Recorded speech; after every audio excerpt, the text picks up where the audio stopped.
방송에서 제공하는 투자 정보는 투자 판단에 대한 조언입니다. 방송에서 제공하는 주식의 가치, 가격 상승 및 가격 하락에 대해서는 방송사에서 보장하지 않습니다. 이 시각 헤드라인 뉴스입니다. 코로나19 여파로 외식과 여행 등 서비스 물가 상승폭이 줄며 지난달 소비자 물가 상승률이 1.1%에 그쳤습니다. 지난 1월의 상승률이 1.5%보다 둔화된 것으로 특히 서비스 물가 상승률이 지난 1999년 12월 이후 가장 낮은 0.4% 상승률을 기록한 영향이 컸습니다.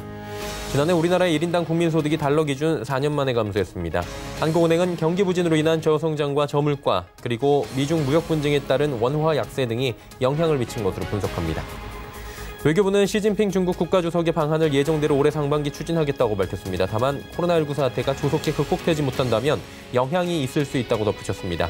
또 당분간은 코로나19 사태 극복에 모든 외교력을 집중할 수밖에 없다고 말했습니다. 코로나19로 둘러싼 팬데믹 우려 속에 급락세를 이어가던 뉴욕 증시가 미국 기준금리 인하 전망에 급반등했습니다. 현지 시각으로 2일 뉴욕 증권거래소에서 다우지수는 12거래일 만에 상승하며 5.09% 오르며 거래를 마감했습니다.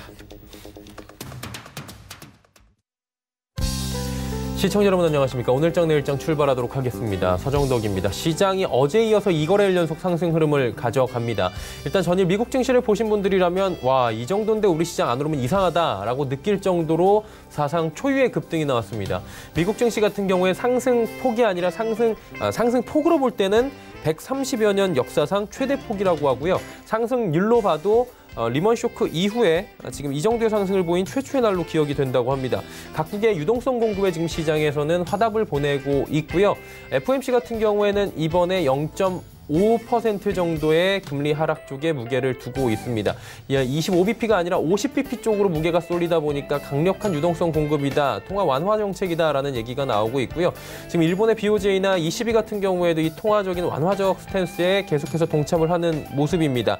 덧붙여서 각국이 함께 공조를 해준다면 코로나19 팬데믹 우려에도 금융시장은 어느 정도 안정성을 찾을 수 있을 것이다라는 긍정적 전망이 좀 나온 것 같은데요. 일단 오늘의 긍정적 전망은 그동안에 워낙에 많이 밀렸던 부분도 한몫하는 것 같습니다. 그러다 보니 우리 시장도 장 초반에 강하게 상승 흐름을 보인 뒤에 지금 숨고르기를 좀 들어간 상황인데 양지수 모습은 오르고 있긴 한데 상승폭이 좀 미미해졌고요. 상승의 흐름도 좀 둔화가 돼 있습니다. 지금 오르고 있는 건 전기전자 업종, 2차 전지 이 정도로 봐야 될 것 같고요. 일단은 전일 필라델피아 반도체 지수부터 해서 엔비디아 여러 가지가 급등을 했습니다. 애플도 급등을 했고요. 그러다 보니 삼성전자, SK하이닉스 올라갈 수밖에 없는 시장이었고요. 그런데 지금 국내에서는 코로나 확진세가 여전하기 때문에 경계감이 함께 표출이 되면서 지수가 가담하는 모습들이 계속 나오는 겁니다. 하나하나 좀 더 자세하게 살펴보도록 하겠습니다. 코스피부터 만나보도록 하죠. 자, 지수 보시면 2030포인트대입니다. 일단은 1.4%대의 상승이고요. 2000포인트는 지금 안착을 하는 모습이긴 한데 힘이 그렇게 강하진 않습니다. 자, 하루간의 흐름을 잠시 보면 자, 보시는 것처럼 장 초반의 분위기 괜찮았죠. 2048 그리고 쭉 지금 숨고르기 들어갔다가 V자 모양으로 다시 올라갔다 다시 숨고르기 조금 보시면은 계속해서 상승 흐름을 가져가고 있긴 한데 어느 정도 상승폭이 지금 제한적으로 상승권역에서 움직이는 상황이고 잘 보시면 이게 삼성전자의 상승 흐름과 맞닿아 있습니다. 삼성전자가 3%대까지 올라갈 때 우리 시장도 2%가 넘게 올라가고요. 삼성전자가 56,500원대에서 밑으로 내려온다면 오늘 시장 기준으로 56,000원 초반, 56,000원이 깨지면 1% 초반대까지 내려가는 모습들이 포착이 됩니다. 즉 삼성전자 그리고 전기전자 업종과 오늘은 함께 그냥 지수가 간다라고 보시면 될 것 같고요. 그러다 보니 나머지 업종들은 전체적으로 좀 고통받는 착시 현상이 나타날 수도 있는 장세입니다. 다음 보도록 하죠. 자, 보시면 개인만 삽니다. 이게 조금 우려스러운 부분인데 보시면 시장에서 개인만 지금 강하게 매수를 하는데 최근에 기사들 많이 보셨을 겁니다. 이 하락장에서 개인만이 이번에 베팅을 했다라는 얘기들을 하고 있습니다.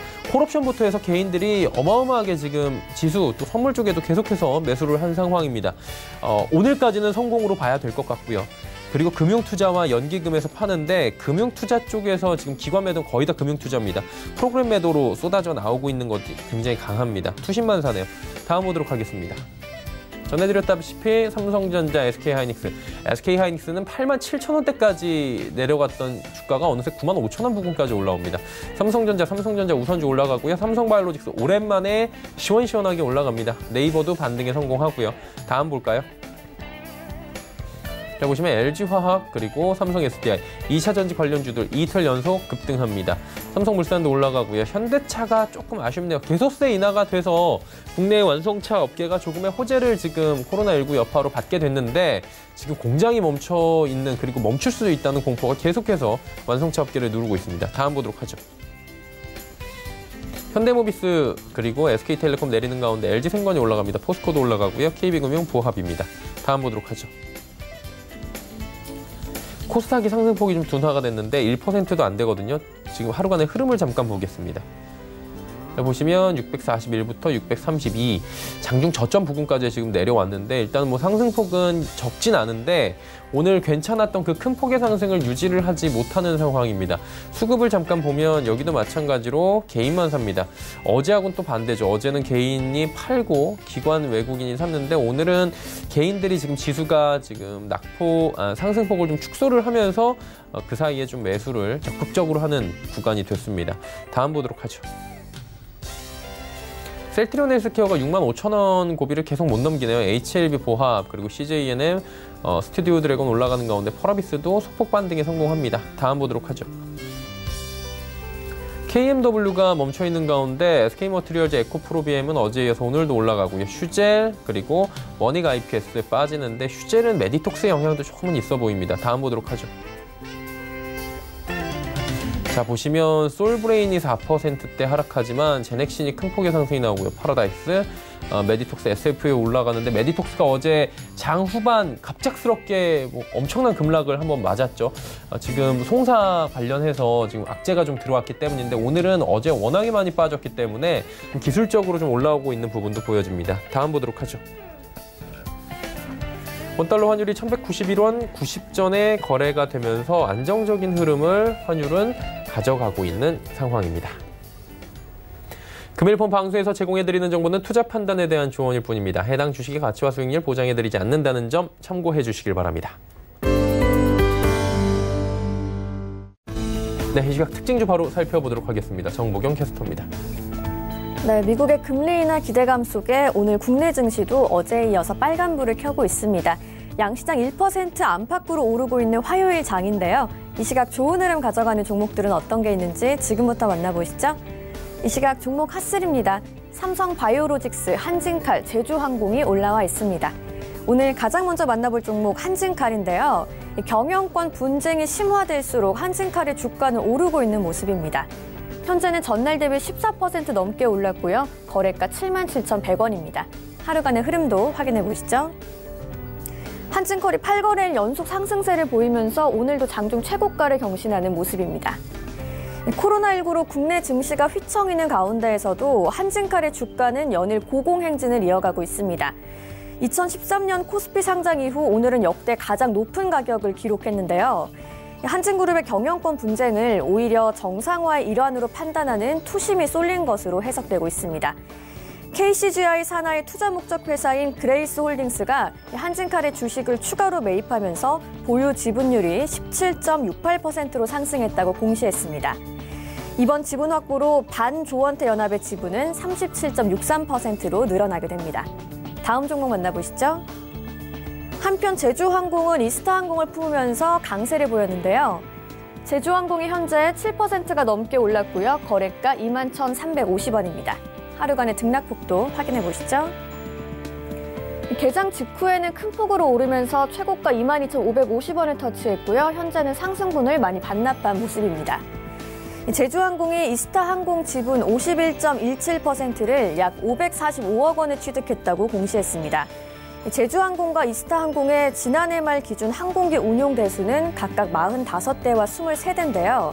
이 둘을 더한다면 전체 LCC 시장의 40% 수준까지 오르게 됩니다. 이스타항공 지분 매입을 통해서 제주항공이 독보적인 국내 1위의 LCC 입지를 확보할 거란 전망에 매수세가 몰리고 있습니다. 다음 종목 만나보시죠. 삼성바이오로직스는 ST큐브와 위탁 개발 계약을 체결했는데요. 이 같은 소식에 현재 4%대 올랐고요. 거래가 48만 6천 원입니다. 하루간의 흐름도 확인해 보시죠. 오늘 오전 10시를 조금 앞두고 급등하면서 최고가 50만 1천 원을 터치하는 모습입니다. 삼성바이오로직스가 ST큐브와 면역 항암제 신약 후보 물질인 STT003 항체에 대한 CDO 계약을 체결했다고 밝혔습니다. 이에 따라 삼성바이오로직스는 신약 후보 물질의 세포주 개발에서부터 공정 개발, 임상시료 생산 및 임상시험 계획 제출에 이르는 개발 서비스를 제공하게 되는데요. 오늘 이 같은 소식에 ST큐브가 장중 상한가를 기록하기도 했습니다. 지금까지 이 시각 종목 핫3의 정보경이었습니다. 자, 이슈 바로 점검해 보도록 하겠습니다. 펠리즈 투자앤리서치 김민수 대표와 함께합니다. 어서 오세요. 네, 안녕하십니까. 예, 불안감이 지금 코로나19로 인해서 경기가 꺾일 수 있다는 불안감까지 커지면서 경기 방어주에 대한 관심도 최근에 높아지고 있는데 방어주도 사실은 요즘 방어를 못한다라는 얘기가 많기 때문에 이게 대안이 될 수 있을까라는 의문점은 갖게 되는 것 같습니다. 어떻게 좀 될 수 있다고 보십니까? 네, 앵커님께서 결론을 다 내리셨습니다. 네. 방어주가 방어가 안 된다라는 관점들이 어떻게 보면 맞는 시점이라고 봐야 될 것 같고요. 그런 쪽에서 여러 가지 지표나 동향들을 점검하면서 방어주에 대한 최근의 흐름까지 말씀을 드리게 되면요. 보통 이제 경기 방어주 하게 되면은 가장 큰 강점이 경기와는 상관없이 위축식이나 아니면 팽창식이나 모두 다 상관없이 돈을 꾸준히 번다라는 관점 쪽에서 부각을 많이 받는 대표적인 업종이죠. 게다가 이런 꾸준하게 현금 흐름이 나오기 시작하게 되면 그에 따른 배당에 대한 메리트도 상당히 높아진다라는 관점 쪽으로 바라볼 수 있는데 그래서 저희가 보통 얘기를 많이 하는 게 전기 가스 업종, 대표적으로 한국전력이나 한국가스공사 같은 종목들이죠. 이런 쪽이 그래도 경기가 위축이 돼도 물론 수요에 영향은 받겠지만은 여전히 전력 수요는 있다라는 관점들과 함께 또 통신주죠. 대표적으로 SK텔레콤이나 KT 같은 통신주도 여전히 사람들은 인터넷 쓰고 그리고 어떤 휴대폰은 쓴다라는 관점 쪽에서 바라보고 있고요. 또 음식료 주류 업종 같은 경우도 대표적으로 어떤 먹고 마시는 쪽은 여전히 유지가 된다라는 관점 쪽으로 바라보고 있고요. 또는 유통주도 과거에는 대표적으로 어떤 꾸준하게 소비와 관련된 부분들 쪽에서 부각을 받았는데 최근 들어서 약간 좀 변화는 나오기 시작한다고 하더라도 여전히 전통적인 관점 쪽으로는 유통업종도 경기 방어주에 속하고요. 또 하나 대표적으로 의약품 관련된 쪽도 제약 바이오 쪽도 어떻게 보면 경기와는 좀 비민감적인 흐름들을 보여주죠. 그런 쪽으로 봤었을 때 대표적으로 한미약품이나 유한양행 같은 경우도 이런 어떤 경기 방어주의 성격을 갖는다라고 볼 수 있는데 그럼 지난 2000년도 이후부터 나오는 전반적인 경기 방어주의 종목들의 흐름들이 코스피보다 선전했는지에 대한 동향들도 한번 확인을 해볼 필요가 있을 것 같은데요. 그래서 특히 코스피 지수와 전기가스 업종 그리고 통신업종, 유통업종을 비교를 해본다고 하게 되면 상대적으로 코스피 시장이 좀 하락이나 정체를 보였었을 때 그래도 어떤 대표적으로 전기가스 쪽이나 통신주 같은 경우는 살짝 시장보다 선전한 적은 있었습니다. 하지만 누적적으로 꾸준한 흐름들을 보여왔었느냐라는 쪽으로 봤었을 때는 그에 따른 해답을 주지 못한다고 봐야 될 것 같고요. 오히려 코스피가 조금 더 지금 현재로 봤었을 때는 코스피가 상대적으로 밀렸다고 하더라도 업종의 동향을 봤었을 때는 상대적으로 위쪽에 위치를 하고 있고요. 나머지 경기 방어주에 대한 종목들 같은 경우는 오히려 약한 2016년도의 고점을 뒤로 해서 꾸준하게 하락세를 보였다라고 하게 되면 전혀 시장과 시장의 흐름과는 반대로 갔다라는 쪽으로 오히려 수익률이 안 좋아졌다는 쪽으로밖에 해석을 못하고 있는 그런 상황들이죠. 그러다 보니까 이 경기 방어주가 왜 부각을 받지 못하느냐라는 관점 쪽으로 봤을 때는 대표적인 이유가 시장이 그래도 한 2, 3년 전부터 미국 중심의 IT 기술주가 강하게 부각을 받았었는데 이런 기저에는 시장은 성장주를 계속 선호한다라는 관점 쪽에서 이런 시장 주도 움직임들이 이쪽에 더 뚜렷이 무게를 씌웠다고 봐야 될 것 같고요.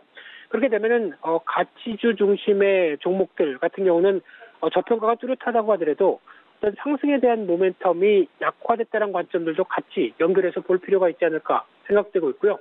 그러면은 또 관련된 업종들의 개별적인 약간 부진한 요인들도 있죠. 대표적으로 통신주 같은 경우는 최근 들어서 5G와 관련된 어떤 R&D, 투자에 대한 증가 요인들이 실적에 발목을 잡고 있고요. 전력 쪽은 아무래도 정부 정책, 탈원전으로 인해서 비용이 비싸지는 부분들과 불확실성이 커지는 모습들, 그리고 유통업 쪽은 오프라인은 거의 위축세가 상당히 심하죠. 또 하나 음식료 같은 경우는 원자재 가격들도 영향을 끼치겠지만 환율이 어떤 강세를 가지 못하는 약세 흐름들이 두드러졌다라는 쪽도 영향을 끼친다고 봐야 될 것 같고요. 의약품 쪽은 특히 제약 바이오 섹터 쪽에 강하지 못한 투자 심리가 그대로 반영됐다라는 쪽으로 보게 되면은 일단 전반적인 개별적 요인도 중요하겠지만 실적 자체가 정체 또는 하향어가 됐다라는 관점 쪽에서 그러면 배당에 대한 메리트도 실적이 안 나오다 보니까 준다고 봐야 될 부분들이죠. 그런 쪽으로 봤을 때 관련주에 대한 대표적인 실적 동향을 보게 되면은 한국전력 같은 경우도 마찬가지겠지만 적자가 더 커지는 모습들이죠. 그런 쪽에서 배당도 주지 못하는 흐름들이 나오다 보니까 올해 주가는 상당히 부진한 모습들로 나오고 있고요. 그 밖에 SK텔레콤, CJ제일제당 이런 종목들도 SK텔레콤 같은 경우도 실적은 줄었는데 배당률은 유지가 된다는 관점 쪽에서는 눈에 띄지만은 아직 강한 변화로 기대하기 좀 힘들 것 같고요. CJ제일제당 같은 경우도 실적은 그래도 소폭 늘었긴 했는데 배당률 자체에 대한 아직 강한 메리트가 좀 없다고 봐야 될 것 같고요. 이마트도 생각보다 실적 부진했다라는 관점들, 그리고 한미약품도 실적은 나아지지만 과거 어떤 신약과 관련된 모멘텀들이 많이 꺾였다는 관점 쪽에서 또 PBR 관련된 쪽에서 좀 높다라는 부분들. 그래서 결론적으로 보게 되면 아마 어떤 지금 경기 방어주의 대표적인 시각들로 봤을 땐 PBR과 관련된, 즉 자산 대비해서는 저평가가 뚜렷한 상황들로 나오고 있는데 이를 어떤 싸다란 논리로 주가가 움직이지 못하는 현실들이 그대로 반영돼 있다라고 봐야 될 것 같고요. 따라서 결론적으로 보게 되면은 투자 전략을 봤었을 때 저평가에 대한 매력은 충분히 있다라고 볼 수 있는데 게다가 또 안정적인 실적도 갖추고 있다고는 한다고 하더라도 지금 시장은 가치주적인 접근 쪽에 대한 모멘텀들이 생각보다 그렇게 강하지 않다라는 관점으로 봤을 때는 일단 어떤 싸다른 논리 쪽에 어떤 장기적인 흐름들을 보고 접근하는 거는 뭐 또 다른 대안이 될 수는 있다고 하더라도 지금 단기적인 성과 쪽에서는 그렇게 기대를 하기 힘들다고 봐야 될 것 같습니다. 그러다 보니까 오히려 지금 시장에서는 성장주 중심의 포트폴리오를 짜가는 게 오히려 수익률 측면에서는 좀 더 도움되지 않을까 하는 관점 쪽으로 바라보고 있고요. 그 중에서 그래도 경기 방어주 쪽의 성격 쪽에서 종목을 찾는다라고 하게 되면 그나마 눈에 띄는 게 KTNG라는 종목이죠. 이 회사는 이번에 어떤 수출 관련된 모멘텀을 좀 확보했다는 관점 쪽에서 눈여겨볼 수 있을 것 같고요. 특히 올해 영업이익도 개선될 가능성이 높은 관점과 함께 배당 수익률 4.6%대다라고 하게 되면 관심이 필요하다고 봐야 될 것 같고요. 또 하나 음식료 쪽의 농심 같은 경우도 해외 진출에 해외 법인들을 세우기 시작하면서 해외 쪽에 성과가 나올 가능성이 높다라는 관점 쪽에서 올해 영업이익이 한 25% 이상 증가할 가능성에 무게를 둔다고 하게 되면 오히려 방어적인 성격보다도 실적의 변화 요인들에 무게를 둘 수 있지 않을까, 그런 관점 쪽에서 찾아봐야 될 걸로 보여집니다. 그리고 지금 코로나19 사태로 각국 증시가 굉장히 변동성이 강화되고 출렁이는 가운데 지금 보니까 중국 주식시장 이북격이라고 알려진 저희는 잘 모르는 심천시장 있잖아요. 여기가 굉장히 강하게 움직인다고 하는데 이유 따로 있습니까? 네, 가장 또 중국 시장의 변화, 물론 충격을 많이 받았다고 보여지고 있지만은 이 심천 선전지수가 시장에서 강세를 보이고 있고요. 어떤 충격을 받은 뒤로 거의 지수만 보게 되면 연중 최고치를 경신하면서 20% 이상 올라왔다고 보여지고 있고요. 또 물론 지난주 금요일 날 다시 주가가 밀리긴 했지만은 최근 다시 빠르게 회복세를 보이면서 심천 지수와 상해 종합 지수 그리고 S&P 500이나 코스피 지수까지 비교를 해봤을 때도 상대적으로 저점대에서 먼저 빠르게 올라왔고요. 그보다 아직 위치상으로는 좀 더 높은 자리에 여전히 유지되어 있다는 관점 쪽에서 주목을 하고 있는데요. 무엇보다 심천 증시의 특징을 좀 확인할 필요가 있는데 쉽게 말씀드리면 우리나라의 코스닥처럼 기술주 중심의 시장이라고 보시면 될 것 같습니다. 특히 일반 중소기업이나 전통적인 산업이 아닌 쪽에 국유와 민영 기업으로 구성되어 있고요. 또 중소판이나 그리고 벤처나 창업 기업의 자금 조달을 위한 창업판 이런 쪽도 같이 포함되어 있다 보니까 상대적으로 약간 기술주 성격들이 높다는 관점으로 바라보고 있는데 특히 1991년에 중국에서 내국인 전용 시장으로 출발을 했다가 2016년도에 성강통이었죠. 이쪽으로 외국인 투자자한테 개방이 된 모습들인데요. 특히 밸류에이션만 본다고 하더라도 상해 지수보다 훨씬 더 높습니다. 그런 충분한 어떤 기술주의 특성들, 그래서 앞으로의 성장성에 대해서 계속 무게를 두는 종목군들이 더 많다라고 볼 수 있는데, 특히 이런 강세가 이어지는 배경에는 무엇보다 글로벌 증시가 상대적으로 성장주에 대해서 계속 부각을 받고 있는 상황들이고요. 게다가 중국의 내부에서도 로컬 자금들이 상대적으로 유입세가 강하다. 특히 이런 코로나19 사태의 위기 이후에는 오히려 계속 성장을 보일 쪽은 이런 기술주가 아니겠느냐라는 시각들이 좀 더 크다고 봐야 될 것 같고요. 게다가 공급과 관련된 밸류체인 쪽에서도 아무래도 고부가가치 쪽으로 계속 바뀔 가능성이 높다는 관점들도 눈에 띈다고 봐야 될 것 같고요. 특히 구성되어 있는 5G라든가 신소비, 신금융, 어떤 헬스케어 관련된 업종들도 이를 잘 어떤 성장세를 말해준다라는 관점으로 봤을 때, 특히 글로벌 증시와 관련된 여러 가지 단서를 보게 되면은 중소형주 쪽이라든가 기술주 쪽에 빠른 회복세가 기대된다는 관점 쪽에서 어떤 앞으로의 흐름들도 조금 더 기대될 수 있지 않나, 이렇게 바라봐야 될 걸로 보여집니다. 예, 중국 시장 이야기까지 들어봤고요. 오늘 말씀은 여기까지 듣도록 하겠습니다. 건강관리 잘하세요. 고맙습니다.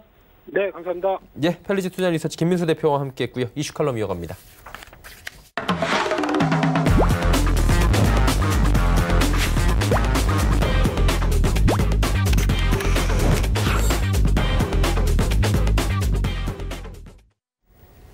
자, GFM 투자연구소 이진우 소장과 함께 하도록 하겠습니다. 어서 오세요. 네, 안녕하세요. 소장님도 연준 금리 인하 한다는 얘기 듣고 오를 건 알고 계셨을 것 같은데 5%를 이렇게 화끈하게 올려줄 거라고는 상상을 하셨습니까? 뭐 좋게 말하면 롤러코스터 장세. 예. 조금 이렇게 삐딱하게 얘기하면 시장이 조울증이. 그러면 투자 심리를 좀 살릴 수 있다고 보세요, 이게? 이게 예, 연준의 금리 인하 지금 50bp 얘기 나오고 있잖아요. 네, 뭐 50bp 얘기 나오기도 하고 심지어 연내 뭐 화끈하게 3월 달에 50bp 하고 또 2번 더 해갖고 골드만삭스 같은 경우는 연내 100bp까지 뭐 이렇게 얘기를 하고 있는데, 지금 이제 나올 수 있는 선수는 다 나왔습니다. 저는 조금 카드를 좀 아껴가면서 했으면 싶은데, 예. 지금 지난주 목요일 날 이랬죠. 트럼프 대통령이 연준에 사실상 SOS를 날린 거죠. 연준이 개입하기를 원한다. 네. 이런 얘기입니다. 이게 이제 기자들하고 한 얘기였죠. 연준은 리드가 되는 것을 시작해야 한다. 이 대목에서는 좀 드리고 싶은 말씀이, 그렇게 리드 되고 싶어하고 나 리더야, 나 말고 나대는 놈 다 잘라 하던 양반이 왜 지금은 또 SOS를 치고 있어. 다른 세력이 연준 보고 리더가 되라 합니까? 좀 비겁하죠. 그 다음 말이 또 재밌습니다.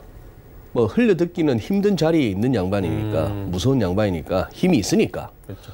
우리는 가장 낮은 기준금리를 가져야 한다. 가장 낮은 금리, 연준의 금리는 높다. 뭐 독일, 뭐 이제 유럽을 얘기하고 싶은 거죠. 그 다음에 더 낮은 금리로 부채를 리파이낸싱을 할 수 있다. 금리 더 낮추면 지금 금리로 빌려 쓰는 거 싼 자금으로 우리가 지불해야 하는 것보다 더 많이 지불하도록 만들고 있다. 터무니없다. 본인 보기에 터무니없더니. 그랬더니만도 지난주 금요일 날 결국 긴급 성명을 갖다가 장 마감 1시간 반을 앞두고 연준이 성명을 내는데, 냈죠. 대놓고 이렇게 나옵니다. 제롬 파월, 연준 의장 제롬 파월의 성명이에요. 짧습니다. 미국 경제는 펀더멘털은 스트롱한데 여전히. 그러나 이 코로나 바이러스가 이볼빙 리스크라고 표현했나요? 계속해서 진화하는, 발전하고 있는 리스크를 갖다가. 그래서 이 표현, We will use our tools, 우리 이제 정책 도구를 갖다 사용하겠다. 그리고 act as appropriate, 적절하게 행동하겠다. 이제 저 말을 하면은 이제 금리 내린다는, 지금까지는 늘 선후 관계가 있었단 말이죠. 예. 지금 이제 말씀하시는 거는 그거는 이간이에요. 다들 의문스러워 하는 게, 지금 금리가 높아서 다들 이 난리냐? 전 세계적으로. 그렇죠. 그죠? 오늘 뭐 이런 상황이었습니다. 자, 그랬더니만도 어제 월요일 날 아시아 장 열리면서 그게 나왔죠. BOJ 나왔죠. 예. 그러다 하루 있고 뭐 사실 모든 걸 다 쓰겠다고 그랬어요. 예. 창고를 열었는데 예. 이제 백성들 구휼하겠다고 창고를 열었는데 고가를 열은 거죠. 고가를 열었는데 쌀가마는 몇 개 없어요. 지금 굶주린 사람들은 많은데 예. 자기들이 할 수 있으면 얼마를 할까요? 이미 마이너스 금리인데. 그렇죠. 그쪽이 마이너스 0.1 정도로 보고 있고 독일을 유로존을 갖다가 마이너스 0.5 정도로 보는데 그것은 그러면 10bp 더 인하하면 마이너스 0.2, 마이너스 0.6으로 가나요? 그런 상황이고 그다음에 유럽으로 슬무시 넘어가니까 영란은행이 예. 한마디 합니다. 지금 재무부하고 다른 또 전 세계적인 카운터파트들하고 그랬더니만 여기도 나왔어요. 라가르드 총재도 한국 뽑았어요. 취임하고 처음으로. 예. 22에서 이렇게 홈페이지에 22 총재의 성명서 해가지고 또 이렇게 짧게 나옵니다. 예. 우리 라가르드 총재 몇 년 전하고 또 다르네요. 할매 필이 풀풀 나죠. 마지막에 이 표현 We stand ready to take appropriate and targeted measure. 적절하고 또 목표 타겟을 갖다가 두고 가는 22는 이렇게 LTR 같은 거 할 때도 뭐 타겟 이런 표현 잘 쓰는데 그러고 나서 다 나왔다는 얘기는 IMF 총재도 그리고 세계은행 월드뱅크 총재도 우리도 한 대까지 해볼게라고 다 들고 나왔습니다. 예. 그렇게 나왔더니만 다우가 하루에 5%. 보신 적이 있으세요, 이 정도? 딱히 몇 월 며칠이요 기억 안 나죠. 기억은 안 나는데 하루 5%는 좀 심하네요. 그렇죠. 그래 금융위기 무렵만 하더라도 그리고 그 이후만 하더라도 사실 다우지수 400포인트 빠지면은 눈이 휘둥그레졌잖아요. 그렇죠. 요새는 이제 800포인트 아닙니까? 그때 레벨 대비 올라온 게 있으니까. 퍼센테이지 자체가요. 그런데 이제 100단위가 아니고 1000포인트를 갖다 쉽게 왔다 갔다 하는 거 아니에요? 와, 변동성이 너무 세요. 그런 식으로. 그래서 지금 지난 금요일 날 이렇게 해서 1000포인트 넘게 장중에 빠졌던 놈을 올렸어요. 300 몇 포인트 하락으로 마무리 짓고 예. 나스닥은 기어이 강보합으로 만들고 그리고 월요일 날 이렇게 날라와 버린 거죠. 야. 여기 200일선입니다. 예. 200일선인데 뭐 CNBC를 비롯한 외신에서는 이렇게 쓰네요. 컴백 랠리라고 쓰네요. 집 나갔던 애가 돌아오나 봐요. 그런 상황이고 자 지금 그 와중에 어제 또 한 번 더 날립니다. 똑같은 내용이에요. 예. 늘 그랬듯이 제롬 파월하고 연준은 행동하는 게 느려. 그죠? 이 표현도 참 트럼프 대통령다운 독일 그리고 다른 애들은 펌핑 머니입니다. 펌핑 머니. 돈 막 뿜어대고 있잖아. 그 자기들 경제에다가. 그죠? 다른 중앙은행들은 훨씬 공격적이야. 우리 이 표현 미국은 should have the lowest rate. 해야만 한다. 가장 낮은 금리를 가져야만 한다. 성문 영어 같아요. 성문 영어 나오죠. 성문 영어 시간엔 그때 또 그렇게 배웠죠. should보다 더 강하게 하고 싶으면 must. 머스트 아직 안 썼네요. 자 이제 글자 수에 제한이 있으니까 조금 더 이어가서 왜 미국을 갖다가 좀 더 경쟁적으로 만들고 그리고 이 표현을 쓰네요. 우리는 리드를 해야지 따라가서는 안 된다. 마이너스 금리를 기어이 하고 싶은가 봅니다. 네, 이런 식으로 이제 나서는데 이제 다들 뭐 CNBC 같은 경우에도 해설자들 중에 그런 어떤 동영상이 보이더라고요. 나 아직도 본 적이 없다. 뭐 금리 인하한다고 해서 바이러스가 퇴치된다는 지금 이제 그리고 기본적으로 오늘 또 그리고 호주 중앙은행은 현재 0.75%였던 기준금리를 0.5%로 또 낮췄죠. 예. 뭐 이런 식으로 가고 있으니까 시장이 뭐 이렇게까지 하는데 안 오르면 이상하죠. 그렇죠. 그런데 문제는 이렇게 하루 이틀 오르다가 더 못 가면 그거는 진짜 이상한 겁니다. 그러면 이제 3월 18일까지도 못 기다리고 아닌 게 아니라 긴급 회의랍시고 오늘 내일 어제 오르고 오늘 조금만 삐리삐리 하다가 이번 주 내에 또 800포인트 1000포인트 다우 기준으로 슈팅이 또 빠지는 장이 나온다면은 반대로. 이제는 또 뭘 얘기할까요? 3월 18일까지 기다리지 말고 빨리 열어라. 이 slow to act라는 표현, 행동하는 게 느리다 하는 이런 표현들이 지금이라도 회의 열어서 금리 내려 이런 얘기인데. FOMC 날짜가 있는데. 이제 그런 식으로 하는 거죠. 그래서 실제 금리 회의를 열어서 그거 했다. 했는데도 그날 하루 반짝 반등, 다음 날까지도 약간 이렇게 팔로스루 좀 올라가다가 또 사나흘째부터 또 빠진다. 자, 그쯤 되면은 제가 정도경님께 한번 여쭤볼게요. 그 다음 어떤 액션을 하면은 시장이 살아날까요? 금리를 낮춰줬어요. 약속대로 낮춰줬고 조금 뭐 FOMC 날짜까지도 못 기다려갖고 긴급 회의를 합시고 열어갖고 또 했는데도 2, 3일 오르다가 말아요. 또 네. 푹푹 빠져요. 이러면 어떡할래요? 무슨 대책이 필요할까? 국채 사요? 양적 완화? 아니면 이런 건 어떨까요? 어떤 거요? 지금 주식을 사십시오. 레리 커들러 정도가 좋겠네요. 국가경제위원회 위원장이나 아니면 뭐 스티브 무누신 재무장관 우리 정도. 저점이라고 봅니다. 뭐 이렇게 얘기. 아니 그거는 이제 아무 채널만 틀면 그런 얘기 하는 사람은 많으니까 이제 그 정도가 나와갖고 이렇게 얘기하는 거죠. 아니면 파월이 좋으네요. 제일 좋기는. 지금 법인이든 개인이든 주식을 사십시오. 그리고 세금. 단가 잘 기록해 놓으십시오. 나중에 손실 나시면 연준이 그 원가에 사드릴게요 하면 되지 않을까요? 저도 그럼 미국 주식 사고 싶은데요. 제가 지금 왜 이렇게 지금 이 흰소리를 하고 있겠습니까? 지금 십수년째 금리 인하, 양적 완화, 유동성 공급이라는 계속 온 거잖아요. 두통이 있어요. 금리 내리세요. 다리가 아파서 왔어요. 금리 내리세요. 염증이 있나 봐요. 돈 좀 풀게요. 종양이 있는 것 같아요. 전부. 이빨이 내려앉았어요. 전부. 그런데 이제는 코로나 바이러스라고 하는 것으로 해서 지금 실물 이것도 현재 진행형이고 어디까지 확산될지도 모르는 가운데에 대처하는 것도 보면 굉장히 사실 불안해하지 않습니다. 예.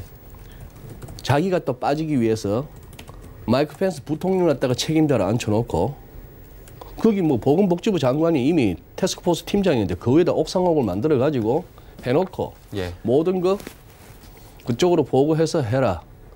잡히면은 자기가 대처 잘한 거죠. 안 되면은 펜스 조지면 되죠. 그리고 무슨 뭐 콜록콜록 기침을 한다든지 기자회견을 하면서 독감 환자 흉내를 내고 뭐 악수하고 나서 키스도 하고 나서 나 가서 뭐 손 씻었어 이런 저는 트럼프 대통령의 그런 모습들을 갖다 이렇게 실제 보면서 굉장히 믿음지가 않습니다. 믿음지가 않고 시장 흐름도 그래서 믿음지가 않은 거죠.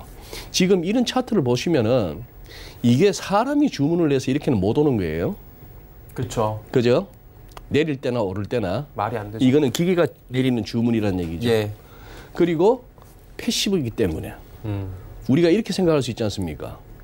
다들 집에서 꼼짝도 안 하고 온라인 구매로 생필품이든 뭐든 주문해야 되고 그런 세상이 되면은 아마존닷컴은 더 올라야 되는 거 아닙니까?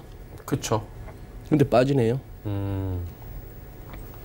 42불까지 갔던 그 뭡니까 버진 갤럭틱 얘는 20불 근처까지도 갔어요. 거의 반토막 났다가 지금 돌아오고 있는 중이에요. 예. 즉 우리는 지금 코로나 바이러스를 갖다가 탓을 하고 있습니다만 자칫 금융위기 이후 십수년째 이어져 오고 있는 이거 그리고 특히나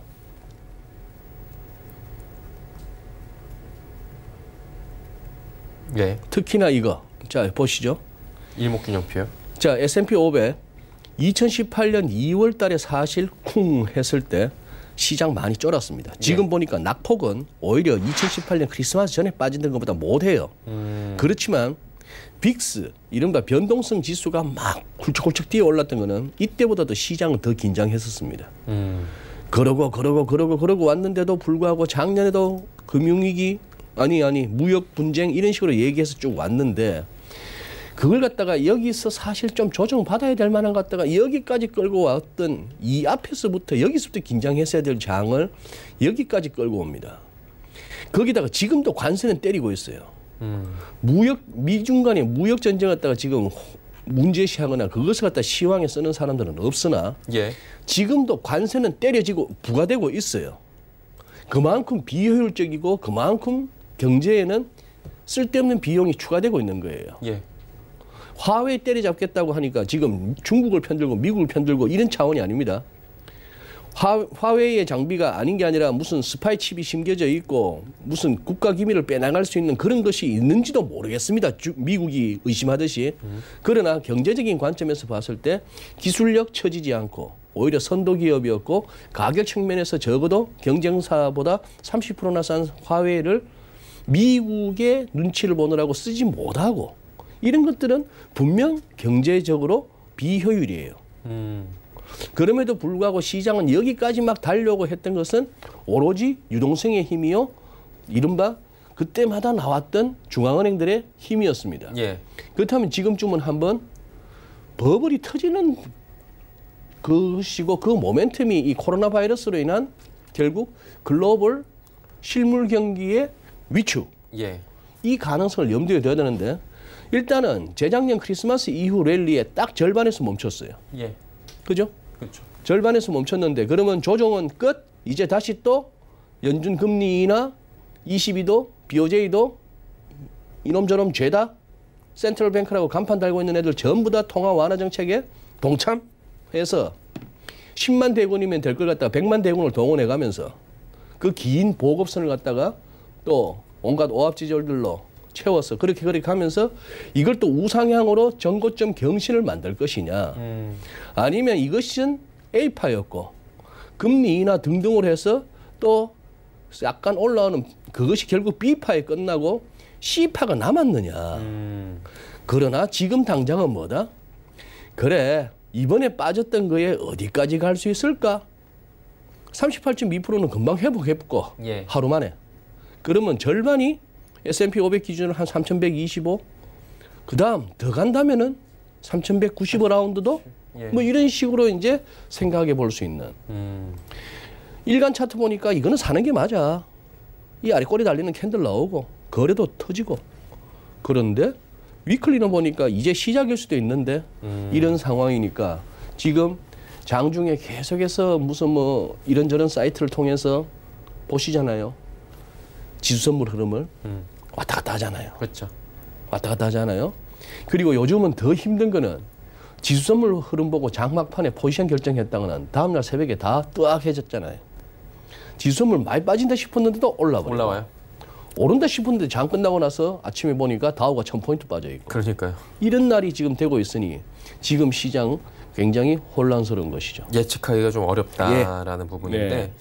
그리고 지금 슈퍼 화요일 얘기도 지금 나오고 있잖아요. 네. 민주당이 사실 대선 후보 윤곽이 좀 나올 걸로 보이는데 이제 슈퍼 화요일쯤 되면은 뭐 14개 주가 드러나니까 어느 정도 누가 선두주자인지가 거의 분명해지는 거죠. 이걸로 인해서 이제 주식 시장도 좀 영향을 크게 받는다고 하는데 변동성이 좀 커질 수 있겠죠, 이거는. 만약에 지금 이제 결국은 부티지지도 안 한다 그랬잖아요. 그만한다고 했으면 결국은 마이클 블룸버그가 돈 쓴 거에 비해서 좀 약합니다. 후보들 토론 과정에서 너무 임팩트를 주지 못했어요. 예. 네. 그렇다면 결국 바이든과 샌더스 쪽이겠는데. 2파전이죠. 네. 아마 시장이 조금 이렇게 충격을 받는 거는 샌더스가 슈퍼 화요일에서 1등으로 올라가는 경우일 겁니다. 그렇다고 했을 때 본선에서 그러면은 샌더스가 본선까지 나왔을 때 샌더스가 트럼프 현 대통령을 이길 수 있는가에 대해서는 트럼프 대통령이 자신하죠. 샌더스 부츠다오 제일 쉬운 상대다. 그러는 것이고 바이든 이제 뭐 그런 식인데 그러나 이제 샌더스가 올라온다면 순간적으로 조금 시장 입장에서는 그가 내세우고 있는 공약이나 만들고 싶어하는 세상이 월가로서는 또 돈 있는 사람들로서는 조금 이렇게 생각하기 싫은 공약들이니까 조금 충격은 받을 수는 있겠습니다. 예, 이 2파전에서 누가 지금 결정이 되느냐 이 부분도 이제 정략적으로 봐야 되는 부분이 분명히 있는 거고요. 중국 쪽 얘기는 오늘 조금 하고 끝내야 될 것 같은데 차이신 제조업 구매자 관리 지수 어제 나왔는데 쇼크죠. 어마어마하게 지금 빠졌는데 이게 코로나19로 인한 실물 경기에 영향이 오는 것이다라는 얘기가 나오잖아요. 네. 이거 타격 있다고 봐야 되는 거죠. 예. 뭐 간단하게 그래프 보시면 이런 지표 전 처음 봅니다. 이거는 이제 차이신 말고 그 전에 예. 중국 국가통계국에서 발표했던 제조업 지수 PMI. 이거는 비제조업. 지금 이제 중국 GDP에서 비중이 제조업보다 비제조업 서비스 쪽이 더 커졌어요. 커졌죠. 이미 예. 2013년 이후로. 그런데 이렇게 뚝 떨어집니다. 종합도 이렇게. 그럼에도 불구하고 아까 김민수 대표도 말씀하셨잖아요. 심천은 와. 이때가 지금 춘절 전이고 예. 춘절 쉬고 와서 꽝. 쿵 했던 게 코로나 바이러스 때문에. 더 올라왔네요. 근데 이 상황입니다. 예. 이 장을 갖다가 어떻게 이제 설명해 줘야 될지 좀 이제 난감해지는 그런 국면이고 중국은 지금 추가 확진자나 사망자 없을 거예요. 앞으로. 왜? 시 주석께서 그렇게 얘기하랍니다. 아니 그렇게 얘기하라고 한 것보다도 시 주석의 영도하에 이미 중국은 다 잡았다는 쪽으로 분위기를 잡았으니까 이제 각 지방에서 아니면 우한 쪽에서 더 나왔습니다. 보고하면 안 돼요 이제. 그런 식이니까. 그러면서 이제는 조금 더 치고 나오죠. 이게 중국이 지는지 맞아? 거기다가 우리가 마스크를 퍼주고 있었습니다. 네. 아유, 이제 어쨌든 간에 지금 조금 전에 속보로도 대구 경북 쪽 계속 얘기가 나오고 있는데 모쪼록 이 부분이 좀 국내에도 빨리 잦아들기를 저희가 함께 응원을 하도록 하고요. 오늘 시간 관계상 선생님 오늘 얘기는 여기까지 좀 들어야 될 것 같습니다. 다음 이야기는 저희가 또 다음 주에 모시고 듣도록 제가 하겠습니다. 오늘 너무 아닙니다. 예, 말씀을 재밌었습니다. 극하게 해서 하는데 시청자 여러분께 드리고 싶은 말씀은 예. 어제 하루의 장이 다는 아닙니다. 그게 좀 진짜는 조심하죠. 아닐 수도 있다는 얘기입니다. 예. 지금 우리 여전히 하루하루 오전 다르고 오후 다를 수 있는 장을 지나고 있는 중입니다. 네, 알겠습니다. 고맙습니다. 네. GFM 투자연구소 이진우 소장과 이야기 나눠봤고요. 종목 이야기 출발합니다.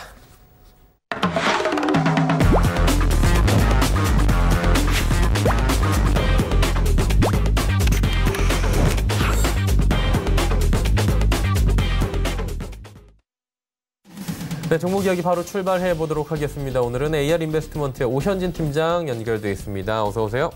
네, 안녕하십니까. 예, 모처럼 시장이 그래도 좀 활기가 보이는 것 같은데요. 윗골이 좀 닿는 모습이 아쉬워요. 오늘 종목들 이야기 좀 나눠볼까요? 네, 일단은 시장이 어느 정도 바닥은 확인했다라고 생각을 합니다. 하지만 V자 반등보다는 다중 바닥이나 아니면 약간 횡보를 보일 가능성도 있기 때문에 종목 선정이 중요한 장이다 이렇게 보셔야 될 것 같습니다. 첫 번째로 말씀드릴 종목은 풍국주정입니다. 풍국주정은 주정과 액체 탄산 등을 생산하는 업체인데요. 주정은 주류의 원료죠. 소주의 주원료로 공급이 되는데 소주 시장 자체는 성장성이 그렇게 크게 높지는 않습니다만 수요가 상당히 안정적이어서 매출도 견조한 편입니다. 제조 면허를 취득한 기업만 생산이 가능해서 진입 장벽이 굉장히 높다라고 볼 수 있고요. 이 생산된 주정은 일괄적으로 납품되기 때문에 경쟁 강도도 낮다라고 볼 수 있습니다. 쉽게 말해서 안정적인 성장이 가능하다라는 거죠. 3년간 평균 영업이익률은 20% 수준이었습니다. 공정 과정에서 에너지 절약형 기술과 현대화 기술을 비롯한 전공정 자동화 시스템 구축으로 안정적인 품질을 확보한 것으로 보여지고요. 공정에서 발생하는 메탄가스를 회수해서 열원으로 공급하는 친환경 공정 시스템도 구축하고 있습니다. 주정 부분의 안정적인 매출에 성장 모멘텀은 또 자회사가 담당하고 있는데 주요 자회사로 산업용 가스 제조업체인 선도산업과 수소 제조 판매 업체인 SDG를 보유하고 있습니다. 자회사의 실적이 모두 꾸준하게 개선되는 중인데요. 자회사 SDG의 대기업형 수소 공급이 확대될 것으로도 보입니다. 고순도 수소를 생산해서 SK에너지와 S오일 등을 비롯한 10여 개 업체에 안정적으로 수소를 공급하고 있고요. 울산 수소시티 구축사업 참여와 SK충전소 공급계약 등 매출처를 확대해 나가고 있습니다. 수소가스 부분의 매출 비중이 전년비 30% 이상 상승을 했고요. 지난주 정부가 수소차를 비롯한 신산업 중심으로 선허용, 후 규제 방식을 도입한다는 소식에 수소차 관련주로 수급이 유입되는 부분들 긍정적으로 평가됩니다. 또 국내 친환경차 소재 핵심 기술 수준은 선진국의 40%에 불과합니다. 또 원천 기술은 일본을 비롯한 대부분 수입에 의존하고 있어서 국내 원천 기술 확보가 시급하거든요. 그래서 앞으로 정부 중심의 수소차 지원 관련 후속 정책도 꾸준히 나올 것으로 보이기 때문에 이런 부분에 대한 수혜를 받을 수 있는 종목도 바로 풍국주정이다. 이렇게 보시면 되겠습니다. 기술적으로 보면은 이제 단기적으로 주가가 지속적으로 우하향을 보여준 이후에 바닥을 잡고 이제 막 반등을 시도하고 있는 모습입니다. 14,500원 수준의 저점을 잡았는데요. 이 가격대에서는 하방 형직이 있을 거라고 보기 때문에 충분히 빠질 만큼 빠졌다라고 판단하고 있습니다. 금요일 종가 부근에서 매수 가능하다고 보겠고요. 목표가는 16,500원, 손절가는 14,500원 잡아보도록 하겠습니다. 두 번째 종목은 마이크로 프렌드입니다. 마이크로 프렌드는 반도체 장비주죠. 삼성전자, SK하이닉스가 올해 반도체 업황 개선 기대감에 큰 폭의 상승을 보인 상황이어서 IT 부품주라든지 장비주로 수급이 유입될 수 있다고 볼 수 있고, 이 반도체 소자의 전기적 기능 검사를 위한 테스트 공정에 사용되는 프로브 카드를 제조한 업체입니다. 국내에서 유일하게 적증식 프로브 카드 기술을 보유하고 있고요. 이 대부분의 매출은 삼성전자에서 나옵니다. 올해 반도체 수요 회복이 본격화되면 삼성전자의 공장 가동률도 늘어날 수 있다고 보고 있고요. 디램용 프로브카드 국산화에 따른 수혜도 기대가 됩니다. 현재 삼성전자는 연간 2천억 규모의 프로브카드를 공급하고 있는데 이 중에 70%가 일본산 제품입니다. 현재 국내에서는 마이크로 프렌드가 20% 정도를 공급하고 있고요. 일본의 반도체 수출 규제를 기점으로 국내 반도체 소재 국산화 움직임이 지속되고 있습니다. 현재 마이크로 프렌드가 일본 제품의 대체를 위한 제품을 개발하고 있고요. 빠르면 올해 하반기 프로브카드 공급이 늘어날 수 있습니다. 매출은 400억 원 내외에서 좀 제한이 되고 있는데 국산화에 성공할 경우 고객사 납품 증가로 매출 확대가 기대가 되고요. 마이크로 프렌드는 지금 손익분기점을 400억 정도로 추정을 하는데 지금 매출이 400억 정도 나오고 있어요. 그러니까 손익분기점 정도 매출이 나오고 있는 거거든요. 그래서 손익분기점의 매출을 돌파할 경우에는 매출의 40% 이상이 영업이익으로 반영될 수 있어서 국산화 성공 시 절대적인 실적 개선이 가능하다고 볼 수 있습니다. 또 추가적으로 그 사물인터넷 지능형 솔루션 개발에 대한 기대감도 있는데요. 사물인터넷의 인프라의 효율성 그리고 보안성 향상시킬 수 있는 솔루션을 개발하고 있습니다. 향후 사물인터넷 관련주가 부각될 때 함께 엮일 수 있는 부분이 있다는 것도 말씀드리겠고요. 이 방막전지를 활용한 신규 사업도 진출할 것으로 보입니다. 이 방막전지는 말 그대로 얇은 전지를 말합니다. 수술용 로봇, 인공장기, 스마트카드, 초소형 무인 비행기를 비롯해서 미래 기술에 다양하게 쓰일 수 있어서 신성장 모멘텀으로 작용할 수 있다 판단하고 있습니다. 마이크로 프렌드 역시 시장 약세로 인해서 영향을 좀 많이 받았죠. 주가가 단기간 급락한 이후에 저점 매수세가 들어오면서 지수 반등과 함께 상승을 하고 있는 중입니다. 5일 이평선만 돌려낼 경우 상승폭이 조금 더 커질 수 있으니까요. 그 부분 주목해서 보시면 될 것 같고요. 매수가는 이제 금일 종가로 잡도록 하겠고요. 목표가는 한 4,800원 정도, 손절가는 4,100원 정도를 설정해 보도록 하겠습니다. 마지막 종목은 효성 ITX입니다. 효성 ITX는 이제 성장성이 좀 부각되는 종목이다 이렇게 보시면 되겠는데 그 컨택센터와 IT 빅데이터 사업을 영위하고 있습니다. 이 컨택센터 부분 같은 경우 건조한 성장이 지속되고 있는데요. 이 컨택센터는 콜센터라고 보시면 됩니다. 통신사라든지 금융사의 고객센터 운영을 담당하고 있습니다. 신규 매출처도 꾸준히 확보하고 있어서 올해 전년비 7%대 성장이 기대되고 있고요. 클라우드 컨택센터에 대한 수요도 확대가 됩니다. 기존의 컨택센터에 클라우드 서비스를 접목시킨 거죠. 설비 구매 비용이나 운영 관리비 등의 절감이 가능한 차세대 컨택센터입니다. 금융권 중심으로 클라우드 시스템 이용이 확대되는 데 따른 수혜가 가능하다고 보고요. 국내 금융사들이 콜센터와 시설 관리를 비롯한 부수적인 업무를 아웃소싱하는 경향이 늘고 있어서 효성 ITX의 수주 증가가 기대가 됩니다. 또 스마트 팩토리 솔루션 사업도 추진하고 있는데요. 그 공장의 데이터를 실시간으로 수집하고 분석해서 최적화된 제조 공정을 제공하는 겁니다. 현재 효성그룹과 함께 사업을 추진을 하고 있고 대기업에서 스마트 팩토리 도입이 증가하면서 이제 글로벌 스마트 팩토리 시장 성장에 따른 수혜를 그대로 입어나갈 수 있는 종목이 바로 이 효성 ITX입니다. 4차 산업 관련주로 엮일 수 있는데 최근에 시장이 약하니까 4차 산업 관련주고 뭐고 다 떨어졌잖아요. 근데 지금부터 시장이 빠른 반등까지는 아니에요. 그냥 안정적인 반등 정도만 보여줘도 성장주가 다시 한번 부각될 수 있는 환경이 조성될 거니까 이런 부분에 조금 더 점수를 줄 수 있을 것 같습니다. 매수가는 금일 종가 부근으로 보겠고요. 목표가는 15,500원, 손절가는 13,000원 잡아보도록 하겠습니다. 네, 세 종목 들어봤고요. 지난 시간에 저희가 단기 접근으로 캠시스 이야기 나눠봤는데 결과 어땠습니까? 네, 아무래도 시장이 좀 좋지 못하다 보니까 이 종목 역시도 단기간에 이제 급락이 나왔다가 바닥을 짚고 반등을 시도하는 그런 모습들 나타나고 있습니다. 펀더멘털적이나 기업적인 문제는 없었어요. 결국은 이제 시장에 대한 영향이라고 보는 것이고, 시장이 정상화되고 있는 현재 시점에 있어서는 저가 매수가 유입될 가능성 충분히 있다라고 판단을 합니다. 현재 주가가 3,200원인데 매력적인 가격대라고 생각이 돼요. 충분히 신규 접근도 가능하다라고 판단을 하고 있습니다. 올해 카메라 부분의 매출 회복이 기대되니까 그 부분 주목해 보시면 좋을 것 같고요. 기존에 설정해드렸던 가격 전략에서 조금 수정하도록 하겠습니다. 보유하신 분에 한해서 그리고 신규 진입도 가능하다는 관점으로 보고 목표가는 정고점 4,000원 그리고 손절가는 3,000원. 가격 전략은 제가 바꿔서 제시를 해드리니까 바뀐 가격 전략만 참고하셔서 대응하시면 될 것 같고요. 오늘 단기 종목은 그 풍국주정을 한번 보겠습니다. 풍국주정 앞서 말씀드릴 때 이제 자회사 수소차 관련주 사업을 영위하고 있다 이런 말씀을 드렸는데 지금 전기차 관련주가 오늘 테슬라가 급등하면서 다시 상승을 하고 있어요. 그러니까 후속적으로 수소차 관련주도 같이 아마 따라서 움직일 거거든요.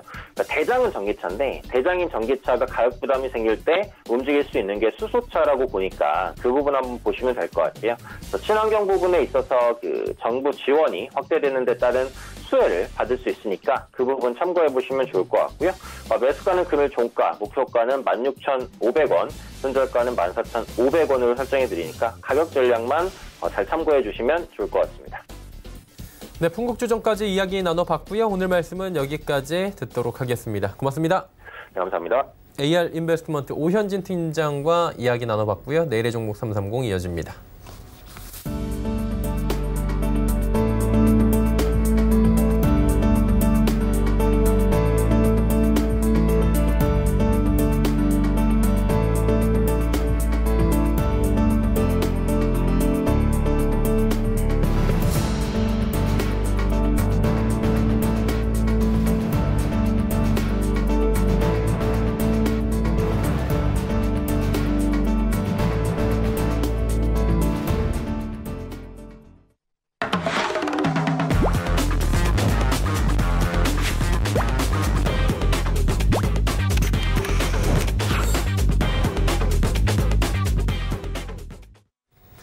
내일의 종목 330 시간입니다. 이지환 멘토 함께합니다. 어서 오세요. 안녕하세요.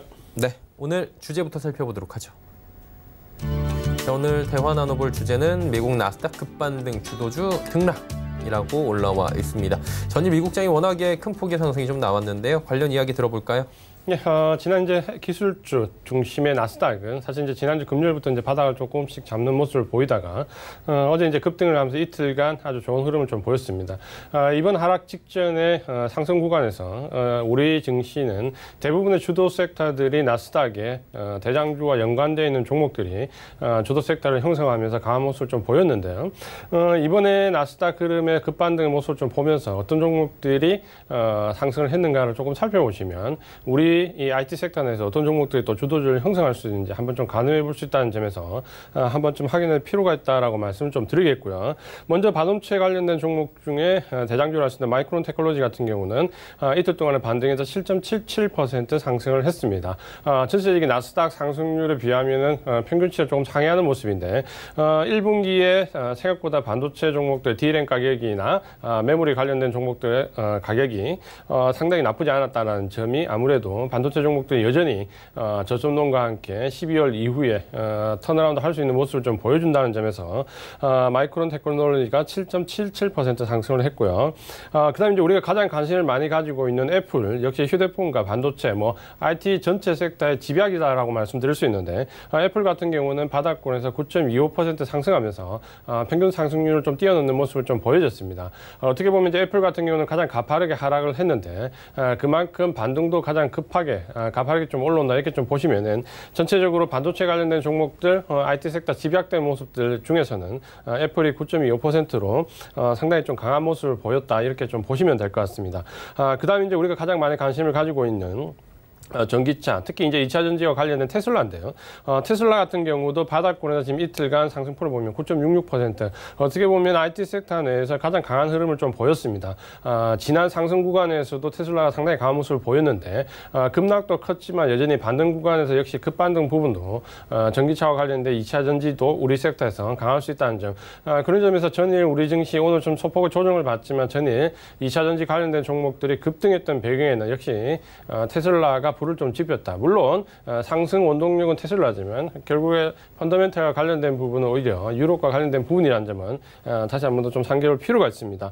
마지막으로 이제 5G가 지금 사실 우리 시장에서 굉장히 우려스러운 모습을 좀 많이 보였습니다.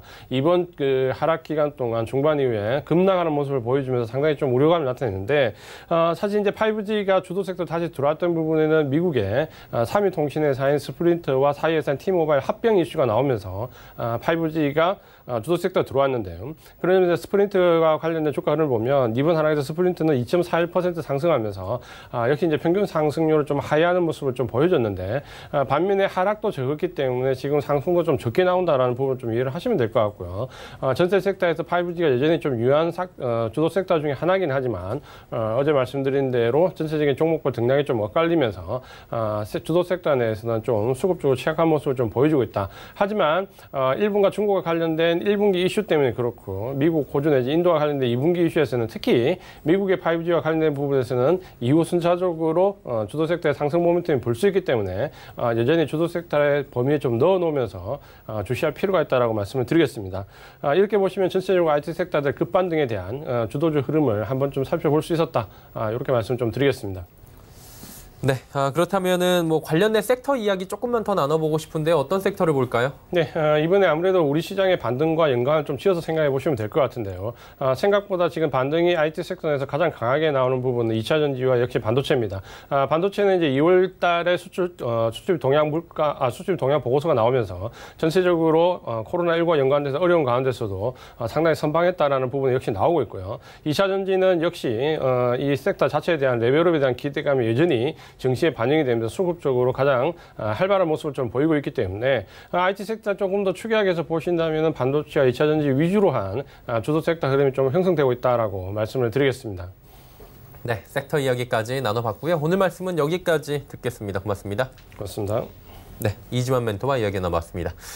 오늘 본 방송에서 제공해드린 정보는 투자 판단에 대한 조언일 뿐입니다. 해당 주식의 가치와 수익률 보장해드리지 않는다는 점 참고해 주시길 바랍니다. 저희가 준비한 소식은 여기까지입니다. 잠시 뒤에는 마감 임박 60분의 승부 바로 이어집니다. 채널 고정해 주시길 바랍니다. 고맙습니다.